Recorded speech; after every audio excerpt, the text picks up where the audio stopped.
y además con un comportamiento totalmente plástico. Esto es una columna que le llamamos, entre comillas, columna corta, que va a fallar por aplastamiento antes que por pandeo, porque su relación ancho-espesor su relación de esbeltez es baja.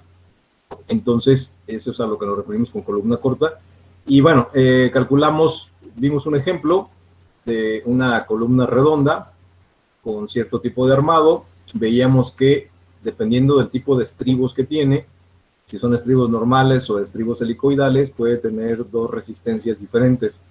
La razón, bueno, pues es el confinamiento que le da el refuerzo helicoidal, ¿no? Los estribos helicoidales.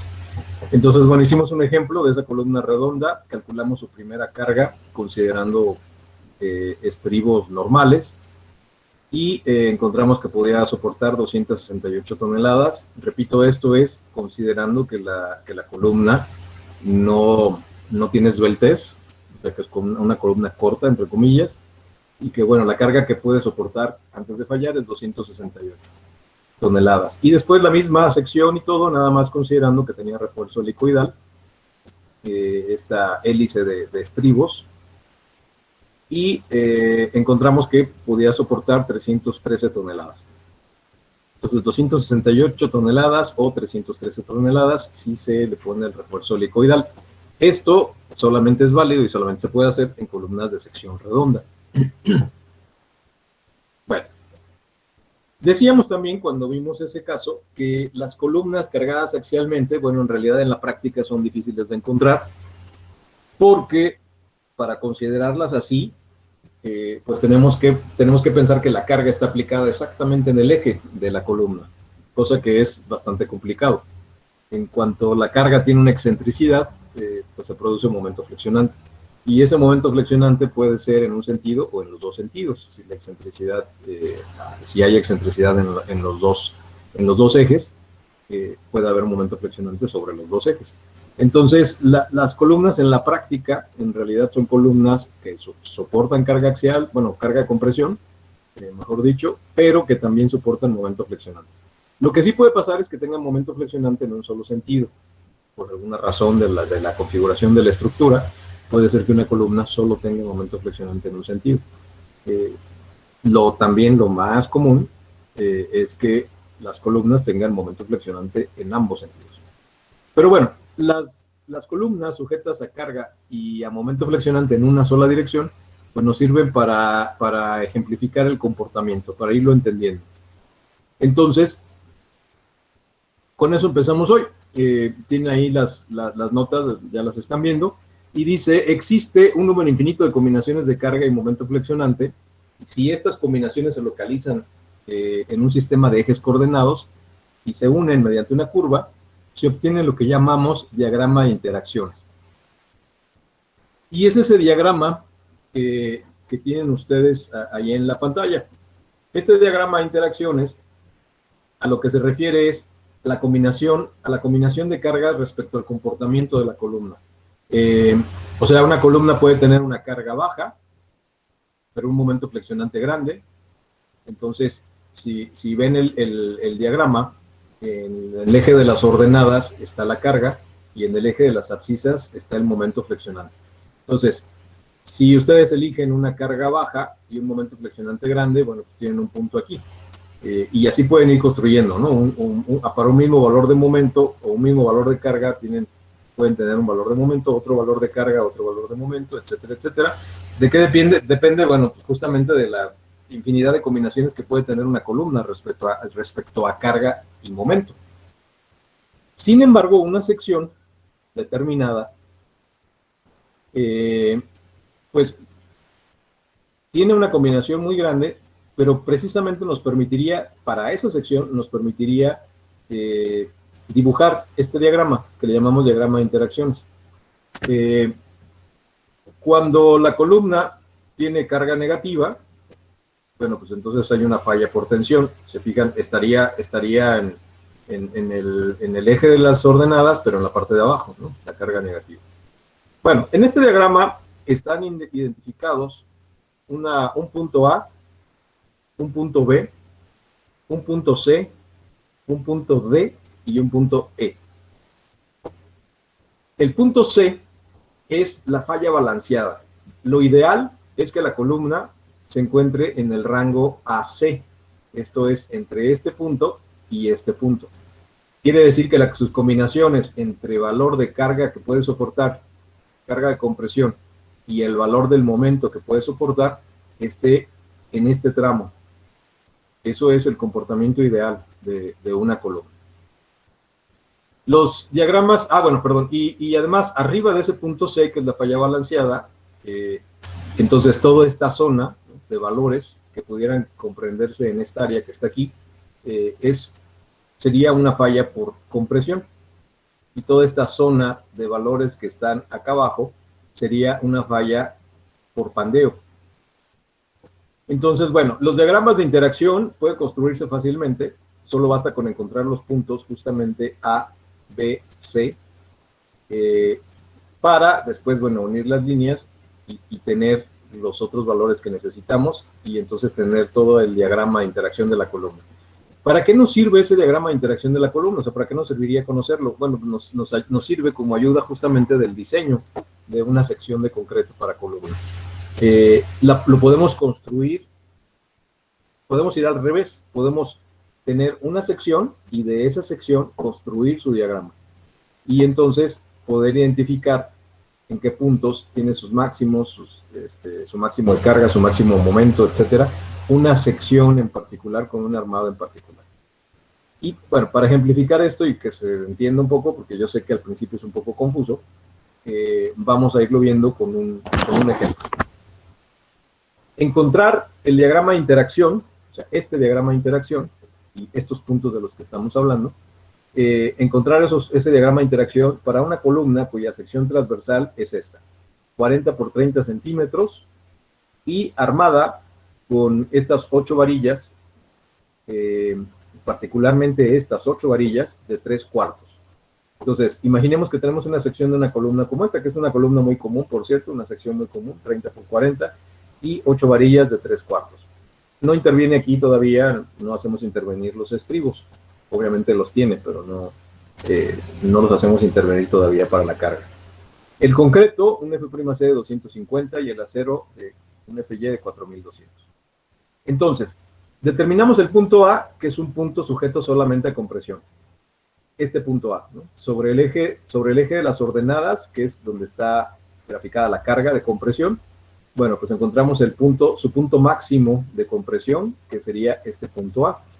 ¿Cómo lo obtenemos? Con la fórmula que ya usamos en el ejemplo anterior. Un factor de reducción, el F'C del concreto multiplicando al área del concreto, más el área del acero multiplicando al FY, porque decíamos el área de acero de las varillas, pues también ayudan a soportar compresión. Entonces, por eso se suman. Entonces, recuerden, esto es un esfuerzo por un área, nos da una carga.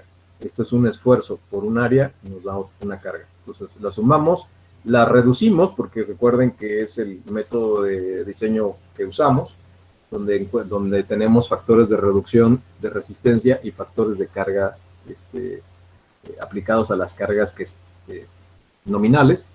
Y con esta expresión, entonces, encontramos la carga última. Bueno, está aquí una nota.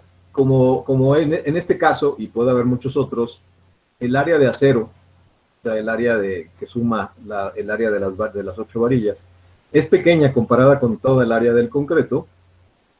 Si queremos, podemos despreciarla en el cálculo de la carga de compresión. Si lo despreciamos, entonces no se la restamos al área de acero, simplemente dejamos al área de concreto, simplemente se la dejamos completa el área de concreto. Porque si se fijan aquí en ese término le estamos restando al área del concreto, que es el área gruesa, AG significa área gruesa, el área gruesa es 30 por 40, pero le estamos restando el área que ocupan las varillas. Entonces, cuando esa área no es muy grande, que las varillas no son muchas y son de diámetro no tan grande, entonces si queremos lo podemos despreciar. Esto es otra vez siendo conservadores, digamos, ¿no? Entonces, bueno, la expresión nos quedaría así. Este primer término ya no le restaríamos el área de acero. Bueno, usamos esta expresión para los diagramas de interacción. Entonces, calculamos F'C, que ya sabemos que es F asterisco C es 0.8 del F'C, que nos da 200. y Fb'(C) es 0.85 del F'(C), que son 170. El área gruesa, 30 por 40, 1200 centímetros cuadrados, y el área de acero, 8 varillas de 3/4, que de acuerdo al área de 3/4 de cada varilla, por 8 nos da 22.8 centímetros cuadrados. Para este caso, vamos a considerar un factor de resistencia de 0.7, que es el que se usa para una columna sin confinamiento. O sea, vamos a considerar que la columna no está confinada. Esto es, como no sabemos cómo están los estribos, si están en la separación adecuada para que le den confinamiento, etcétera, entonces vamos a considerar que no tiene confinamiento. Si se considera una columna con confinamiento, con estribos a las separaciones adecuadas, este factor se puede aumentar, o sea, reduce menos la resistencia. Puede tener un valor más grande para reducir menos. Entonces, bueno, sustituimos y nos da una carga de 209 toneladas, 209.832 kilogramos, 209 toneladas. Ese, entonces, es el punto A que tenemos aquí. Si empezamos, si hacemos la gráfica, pues ya tenemos el primer punto, 209 toneladas, y aquí estamos graficando esto en toneladas o en kilogramos, como quieran, depende de las unidades que estemos manejando, y ya tenemos el primer punto del diagrama. Ahora, localizamos o calculamos el punto B, que es el punto de acá abajo, como si estuviera sujeto a tensión. ¿Cuánto puede resistir la columna a tensión? Bueno, es muy sencillo, es el área de acero, ¿no? El acero es el único que resiste tensión. Despreciamos el concreto resistiendo tensión, porque ya sabemos que resiste muy poca, prácticamente nada. Entonces, ¿cuánto puede resistir esa columna si la sometiéramos a tensión? Pues lo que resisten las varillas. Entonces es el área de acero de las varillas multiplicado por el Fy y por un factor de reducción. Entonces, 0.7, 22.8 y 4.200 y nos da 67 toneladas. Entonces, ya tenemos el punto A del diagrama y el punto B del diagrama. Bien. El punto C. ¿Qué pasa con el punto C? Bueno, pues entonces aquí ya empezamos a considerar el momento flexionante de la columna, el valor del momento, ese momento que puede soportar en una dirección. Entonces, ¿cómo es su diagrama del punto de falla balanceada? Aquí hay que recordar lo que estuvimos viendo en los diagramas del acero.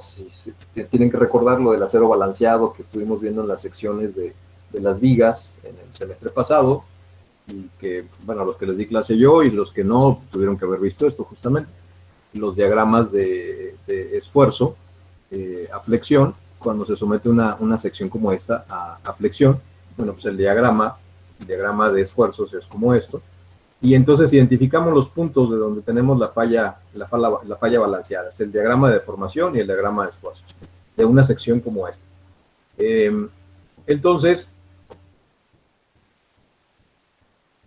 algo esencial o algo que necesitamos para poder hacer nuestros cálculos es encontrar la profundidad del eje neutro. Lo que hacemos es hacer triángulos semejantes en las deformaciones. Sabemos que la deformación del concreto es 0.003. Entonces, hacemos triángulos semejantes o regla de 3, como le quieran llamar, y con eso calculamos la profundidad del eje neutro, 20.51. Con esa profundidad del eje neutro podemos calcular las fuerzas de compresión y las fuerzas de tensión que se están produciendo en la sección cuando ésta se está flexionando. O sea, recuerden que aquí ya estamos hablando de flexión, ¿no? de la acción de un momento flexionando. Entonces, cuando la sección la estamos flexionando, tenemos un diagrama de esfuerzos, decíamos, y va a haber tensión en la parte de abajo, compresión en la parte de arriba. Y teniendo la profundidad, esta dimensión del eje neutro, entonces nosotros podemos calcular pues, cuánto vale la compresión, que está aquí, y cuánto vale la tensión, que es esta de acá. Si se fijan, para calcular la tensión, estamos tomando en cuenta 3 varillas, de todas las 8 que tiene, nada más las 3 varillas de abajo, porque son las 3 varillas que están en el extremo de la sección y son las que se estarían tensionando, que tendrían tensión pura al momento de flexionar la sección. Bueno, tenemos para poder conocer el punto C1 y bueno, la compresión C1 y T1. Esas compresiones C1 y T1 que están aquí en el diagrama es la tensión que se produce en el centro, en el punto de la posición del eje neutro, y C1 es la compresión que se produce en donde están las varillas de la parte de arriba. Entonces, para poder conocer esos valores, es necesario el diagrama de deformaciones. Tenemos el diagrama de deformaciones y tenemos que saber cuál es la deformación, cuánto va la deformación en esos dos puntos que necesitamos justamente. Volvemos a hacer triángulos semejantes porque conocemos las otras y las distancias ya y también la profundidad del eje neutro. Y entonces encontramos el valor de la deformación en el punto 1, punto 0023, y podemos encontrar el valor de la deformación en el otro punto también, en el punto 2. Y con esto, sustituyendo en estas expresiones, podemos calcular el valor de la compresión en ese punto, en esos puntos en particular, el valor de la tensión en ese punto en particular. Si graficamos, hacemos un diagrama esfuerzo-deformación, este es el esfuerzo, esta es la deformación, bueno, esas deformaciones que estamos considerando son lineales, se fijan, es una línea, por eso podemos sacar triángulos semejantes, si no, no podríamos. Y los puntos de deformación que estamos usando, bueno, pues son estos que están aquí indicados justamente, son los que estamos usando como auxiliares para poder calcular los valores que estamos buscando. Con esto entonces tenemos ya los valores de compresión en este punto, con valor de tensión en este otro, y el valor de tensión, bueno, de compresión en este otro, de tensión en este otro y de tensión en este otro. Con esto también, entonces, podemos calcular momentos flexionantes, porque tenemos brazos de palanca. Entonces, podemos calcular qué momento resistente tiene esa sección. Y ese momento resistente, pues lo calculamos justamente haciendo estas operaciones, que lo que estamos haciendo aquí es aplicando los momentos justamente de la sección. Brazo de palanca, ¿no? Carga por distancia, más carga por distancia. Y entonces el momento que puede soportar es de 20 toneladas metro. Los valores, estos valores deben afectarse por un factor de resistencia que ya sabemos y que es 0.7 para la columna no confinada. Entonces todos los valores los tenemos que afectar por 0.7 o al final, que es lo mismo, podemos afectar por 0.7 el valor total del momento que estamos encontrando. Entonces nos da 14.483. Este entonces es el punto C del diagrama. Este punto que está aquí es el valor que le corresponde de momento. Y con eso tenemos el punto C.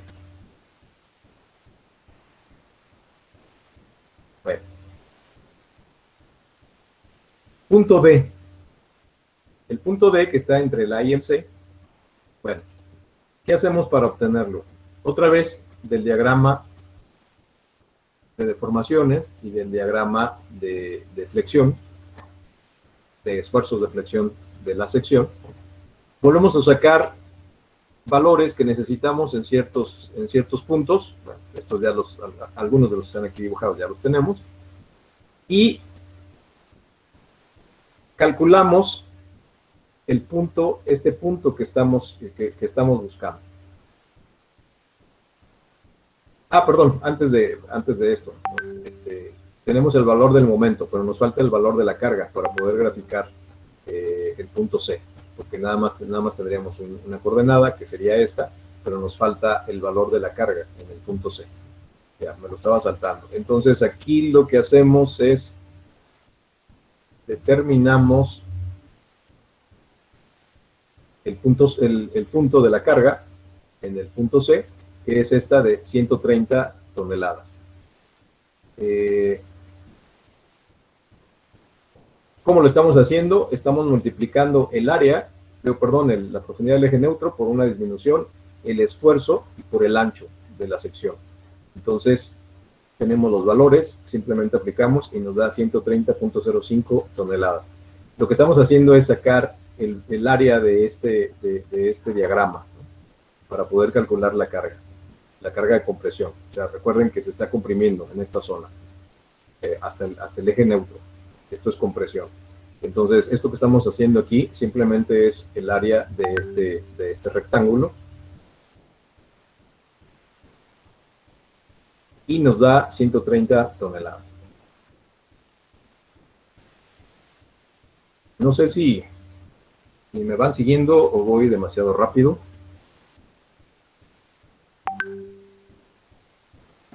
¿Puedo volver a explicar eso último, que el punto C? Ok. Empezamos acá con el cálculo del punto C del diagrama. Y el punto C del diagrama, pues, tiene dos coordenadas. Este es el punto C. Entonces, las dos coordenadas que necesitamos encontrar es el valor del momento, porque, a ver, antes encontramos el punto A y el punto B, pero si se fijan, el punto A y el punto B están en el eje de las ordenadas, porque es carga pura, ¿no? Carga de compresión en el punto A y carga de tensión en el punto B. Entonces, aquí solamente necesitábamos un valor de coordenada, positivo o negativo.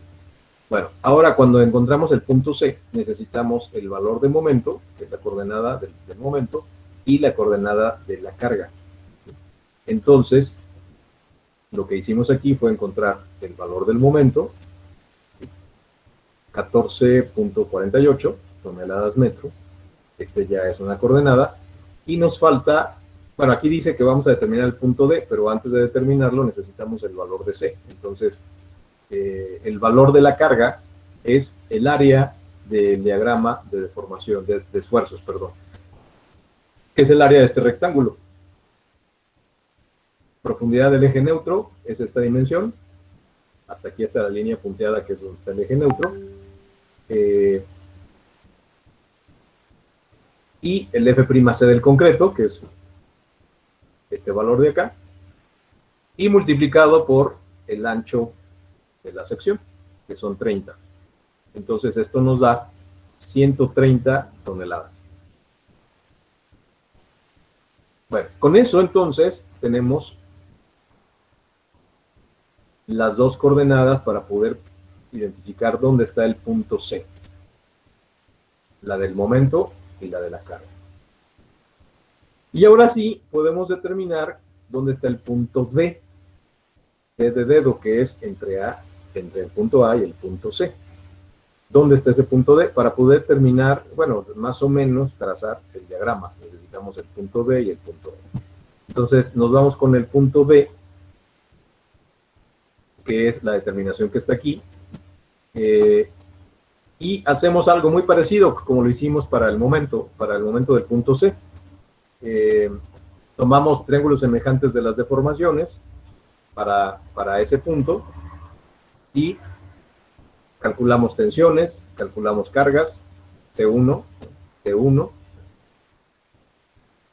y con esos valores que encontramos aquí, calculamos la carga total y por lo tanto calculamos el momento también.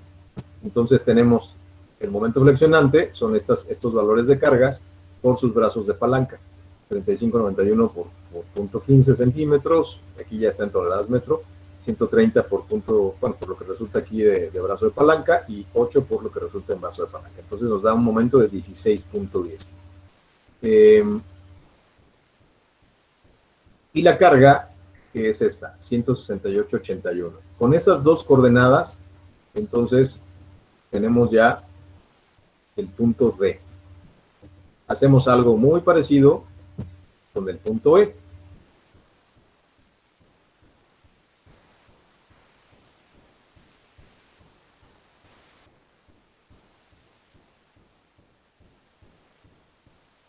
Y aquí está. El punto E, si se fijan, los diagramas de compresión, conforme nos vamos alejando y hay más tensión que compresión, bueno, el diagrama de esfuerzos de compresión se va disminuyendo, ¿sí?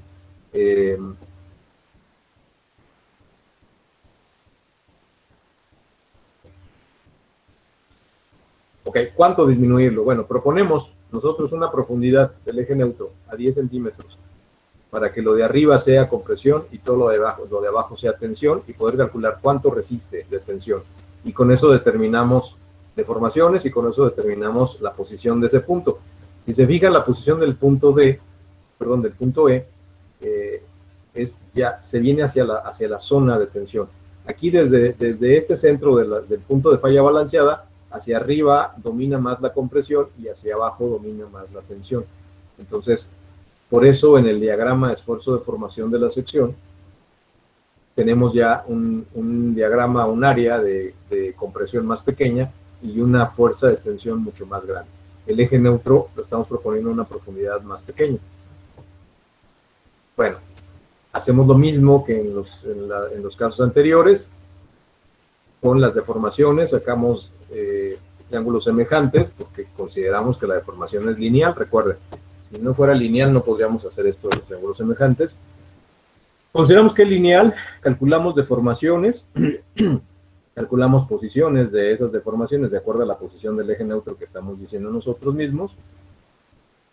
Y con esto calculamos entonces valores de fuerzas en esas posiciones, donde estamos considerando deformación.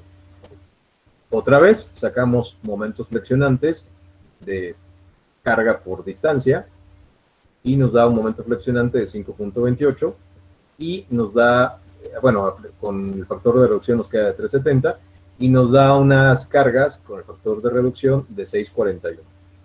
Entonces, con esto podemos dibujar los puntos que estamos buscando del diagrama y por lo tanto dibujar el diagrama.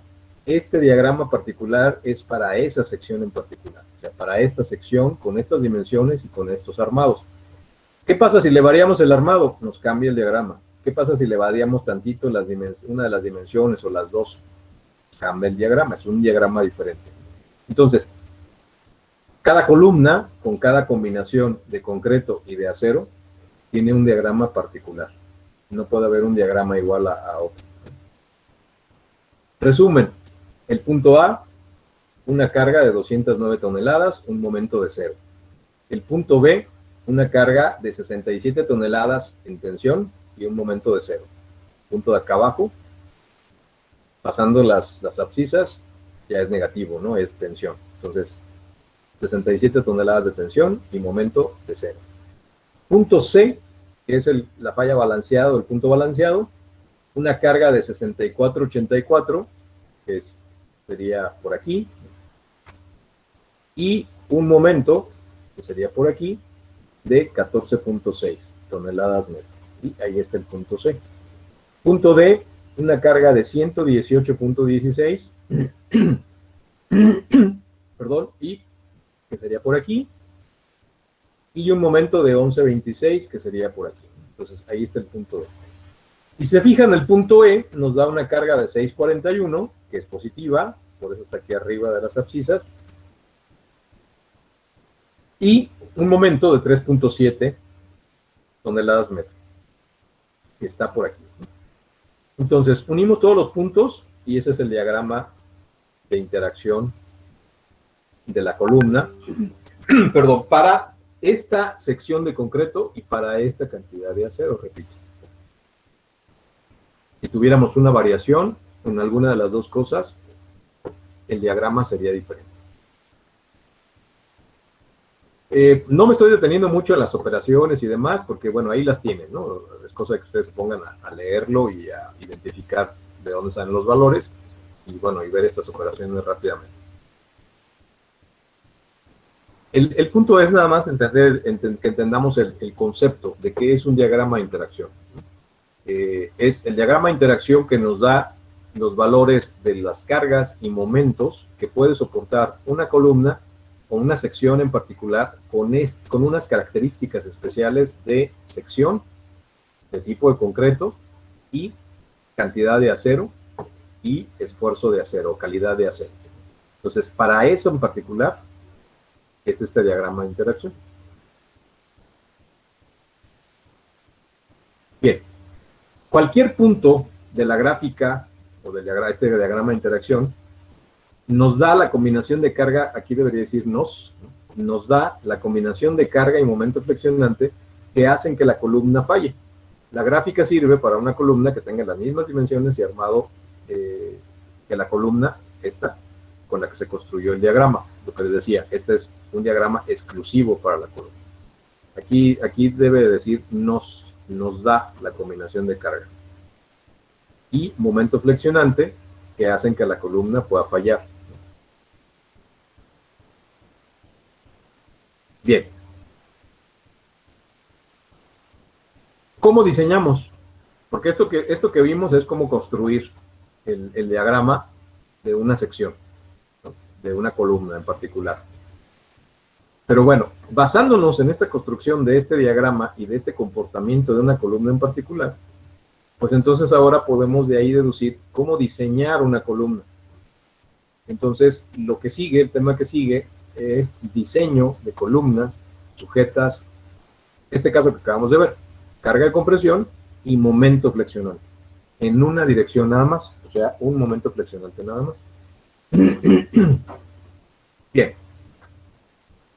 No quiero dejarlo interrumpido porque está un poquito más largo el ejemplo. Entonces, les pediría, por favor, de favor, que le den una leída a estas 3 páginas de los apuntes que acabamos de ver, a partir de aquí, de la página 5 biprima hasta la página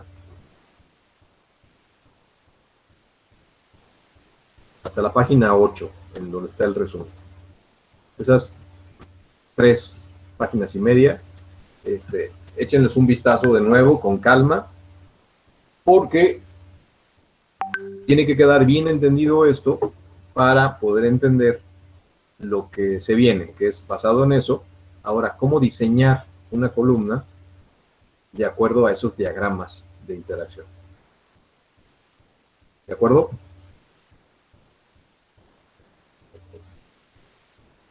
Ingeniero. Sí, está bien. Dejamos aquí la clase y nos vemos la próxima semana. Que tengan buen fin de semana.